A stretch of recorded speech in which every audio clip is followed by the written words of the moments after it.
Hello and welcome दोस्तों, आप सभी का फिर से स्वागत है मेरे इस YouTube channel UPSC motivation 3D में। तो फर्स्ट वीडियो अपलोड हो चुका है कंप्लीट यूपीएससी सिलेबस का। ये सेकेंड क्लास है, तो आप सभी ने ही देखा है फर्स्ट वीडियो, तो प्लेलिस्ट में जाकर देख सकते हैं फर्स्ट वीडियो। तो चलिए दोस्तों, अगर आपने नहीं किया मेरे चैनल को सब्सक्राइब तो सब्सक्राइब कर लीजिए और बेल आइकन दबा लीजिए, क्योंकि इस चैनल पे आपको बहुत बेनिफिट होने वाला है दोस्तों। तो चलिए वीडियो की तरफ आगे बढ़ते हैं और एकदम सरल भाषा में समझेंगे यूपीएससी कंप्लीट सिलेबस के बारे में। उससे पहले हम सभी अपने ब्रेन में कुछ मोटिवेशन थॉट्स डालेंगे दोस्तों। तो चलिए बढ़ते हैं वीडियो की तरफ। जीत और हार आपकी सोच पर ही निर्भर करती है। जीत और हार आपकी सोच पर ही निर्भर करती है। मान लो तो हार होगी और ठान लो तो जीत। दोस्तों, ये शब्द बहुत ही गहरा तरीक़ा से समझने की कोशिश कीजिए। बहुत ही बेस्ट मोटिवेट लिखा हुआ है ये लाइन, तो आप सभी समझने की इनको कोशिश कीजिएगा। तो चलिए बिना समय गवाए हम लोग वीडियो के टॉपिक की तरफ बढ़ते हैं।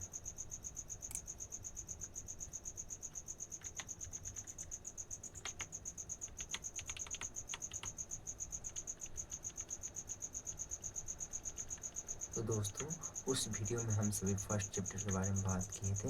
इस वीडियो में उससे आगे की बात करेंगे।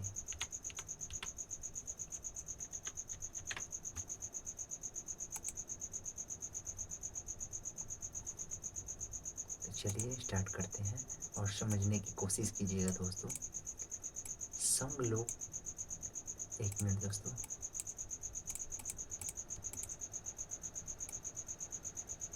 चलिए, संघ लोक सेवा आयोग आप सभी समझते हैं। संघ लोक सेवा आयोग यूपीएससी सिविल सर्विस सेवा परीक्षा, तो यूनियन पब्लिक सर्विस कमीशन आप सभी सब समझ रहे हैं दोस्तों। तो चलिए वीडियो के आगे तरफ बढ़ते हैं।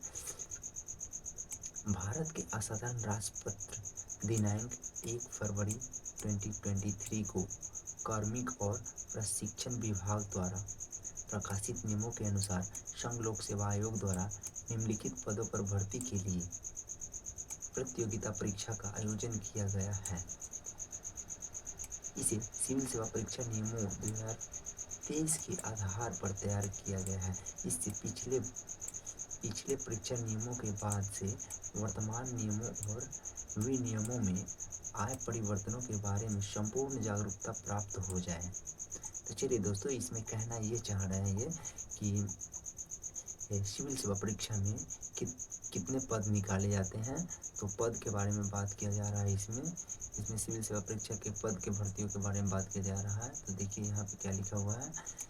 संघ लोक सेवा आयोग द्वारा निम्नलिखित पदों पर भर्ती के लिए प्रतियोगिता परीक्षाओं का आयोजन किया गया है। तो कितने पद हैं इसमें, इस सिविल सेवा परीक्षा को पास करने के बाद कितने पदों पर भर्ती निकाली जाती है, तो उसके बारे में समझाने की कोशिश कर रहे हैं।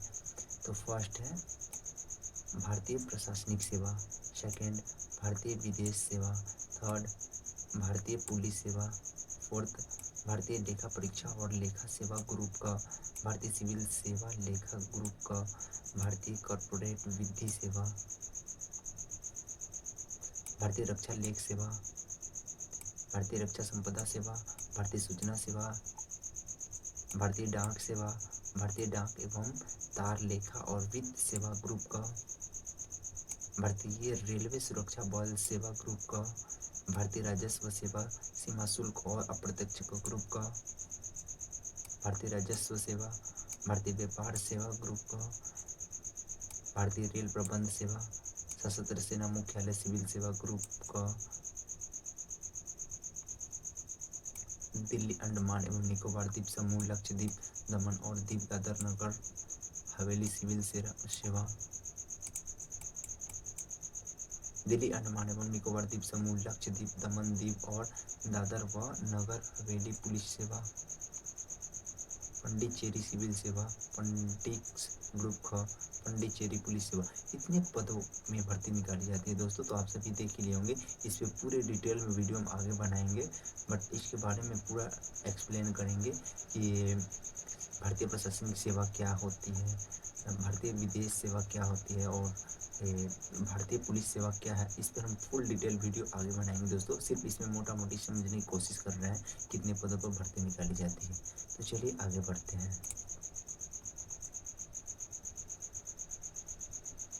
संघ लोक दोस्तों, संघ लोक सेवा एवं विशिष्ट शारीरिक जटिलता के आधार पर कुछ सेवाओं के लिए उस जटिलता से कुछ जूझ रहे दिव्यांगजनों के चयन से निवारित करता है। ऐसी कुल 4 सेवाएं हैं।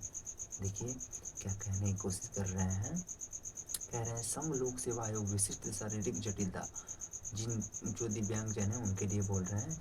जटिलता के आधार पर कुछ सेवाओं के लिए कुछ जटिलता के जूझ रहे दिव्यांगजनों, वो विकलांग जो होते हैं उनके लिए चयन के निवारित करता है। ऐसी कुल 4 सेवाएं हैं।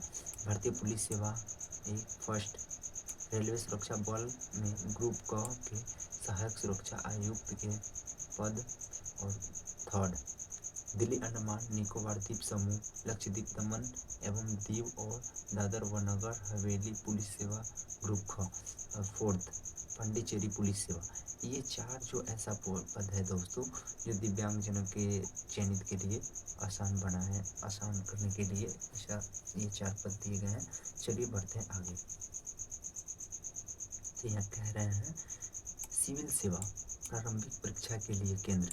तो कहना ये चाह रहे हैं जब UPSC union public service commission की जो फर्स्ट प्रारंभिक परीक्षा होती है तो दोस्तों उसमें उसका केंद्र कहाँ कहाँ पे दिया जाता है, परीक्षा का सेंटर, उसके बारे में लोकेशन के बारे में ये बताया जा रहा है। अगरतला यहाँ पर इसका प्रारंभिक परीक्षा का केंद्र हो सकता है। अगरतला, आगरा, ये दोस्तों फर्स्ट में हो गया। अगरतला, आगरा, अजमेर, अहमदाबाद, आइजोल, अलीगढ़, अल्मोड़ा, अनंतपुरम, औरंगाबाद, बेंगलोर, बरेली, भोपाल, बिलासपुर, छत्तीसगढ़, चेन्नई, कोयम्बटूर, कटक, देहरादून, दिल्ली, धरवार, दिसपुर, फरीदाबाद, गंगटोक, गया, गाजियाबाद, गोरखपुर, गुड़गांव, ग्वालियर, हैदराबाद, इम्फाल, इंदौर, ईटानगर, जबलपुर, जयपुर, जम्मू, जोधपुर, जोरहाट, कोच्चि, कोहिमा, धर्मशाला, कोलकाता, कोझिकोड, लेह, लखनऊ, लुधियाना, मदुरई, मुंबई, मैसूर, प्रयागराज, पुडुचेरी, पुन्ना, रायपुर, मांडी, राजकोट, रांची, संबलपुर, शिलोंग, शिमला, सिलीगुड़ी, श्रीनगर उत्तराखंड, सूरत, ठाणे, तिरुवनंतपुरम, तिरुपति, उदयपुर, वाराणसी, वेल्लोर, विजयवाड़ा, विशाखापत्तनम, वारंगल। तो दोस्तों इन जितने लोकेशन के बारे में हम बात किए हैं, ये जितना दिया गया है नाम, ये सब सिविल सेवा प्रारंभिक परीक्षा के केंद्र के लिए ये सब नाम दिया गया है। तो आगे बढ़ते हैं। और दोस्तों यहाँ पे सिविल सेवा मुख्य परीक्षा यानी कि मेंस जो एग्जाम होती है ना, 2 चरण में 3 चरण में एग्जाम होती है। तो फर्स्ट प्रीलिम्स के एग्जाम के बारे में लोकेशन था सेंटर के लिए, और ये सिविल सेवा मुख्य परीक्षा यानी मेंस परीक्षा के लिए ये केंद्र निर्धारित किए जाते हैं। तो चलिए जानते हैं।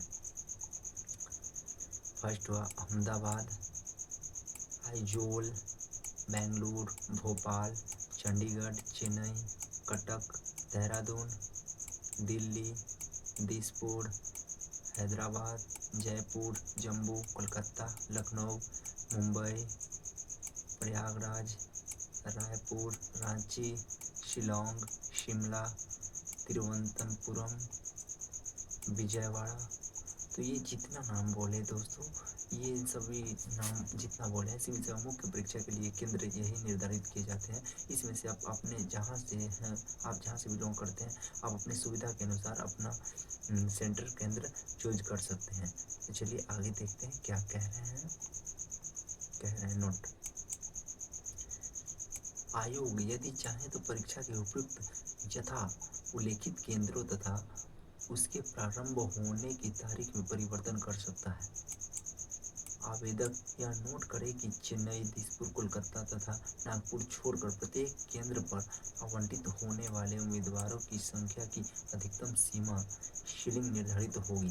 केंद्रों का आवंटन पहले आवंटन के आधार पर किया जाएगा और किसी केंद्र विशेष की क्षमता पूरी हो जाने के उपरांत उस केंद्र पर आवंटन रोक दिया जाएगा। तो दोस्तों समझने की कोशिश कीजिए, फिर से रिपीट कर लीजिए क्योंकि मेरे पास समय कम है। हम आगे बढ़ते हैं। सीडिंग के कारण जिन उम्मीदवारों को अपनी पसंद का केंद्र प्राप्त नहीं होता है उन्हें शेष केंद्रों में से कोई चुनना होगा।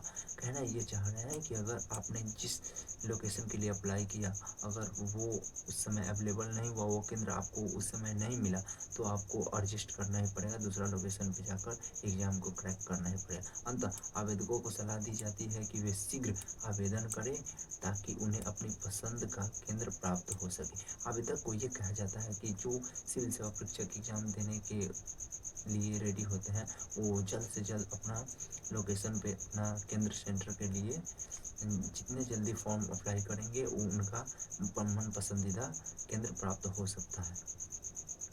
तो आगे क्या कहते हैं, आगे पढ़ते हैं। उर्वरक प्रावधान के बावजूद आयोग को यह अधिकार है कि वह अपने विवेकानुसार केंद्रों में परिवर्तन कर सकता है यदि परिस्थिति की मांग ऐसी हो। तो दोस्तों आज हम इस वीडियो में इतना ही रहने देंगे क्योंकि वीडियो लंबी हो जाएगी। इसी के लिए हम नेक्स्ट थर्ड प्लेलिस्ट में जाकर ये सेकेंड वीडियो अपलोड होगी और थर्ड वीडियो के लिए कमिंग सून रहेगी। तो मैं नेक्स्ट वीडियो के बारे में आप सभी को बता ही दिया हूँ और नेक्स्ट वीडियो में हम सभी जानेंगे परीक्षा का आयोजन, उससे आगे की बात। तो आज हम इतना ही पे रहने दे रहे हैं दोस्तों क्योंकि वीडियो लंबी हो जाएगी। इसी के लिए नेक्स्ट वीडियो में हम सब जानेंगे परीक्षा की आयोजन। सिविल सेवा परीक्षा के 2 चरण होंगे, इन सब बातों के बारे में हम आगे जानेंगे। सिविल सेवा परीक्षा के 2 चरण में होंगे। परिशिष्ट खंड व खंड 1 के अनुसार मुख्य परीक्षा के लिए उम्मीदवारों के चयन हेतु सिविल सेवा परीक्षा प्रारंभिक परीक्षा वस्तु पूर्वक तथा उपयुक्त विभिन्न सेवाओं और पदों में भर्ती हेतु उम्मीदवारों का चयन करने के लिए सिविल सेवा मुख्य परीक्षा लिखित तथा साक्षात्कार, ये इन सभी बातों को हम नेक्स्ट क्लास में देखेंगे दोस्तों। आज के लिए बस इतना ही।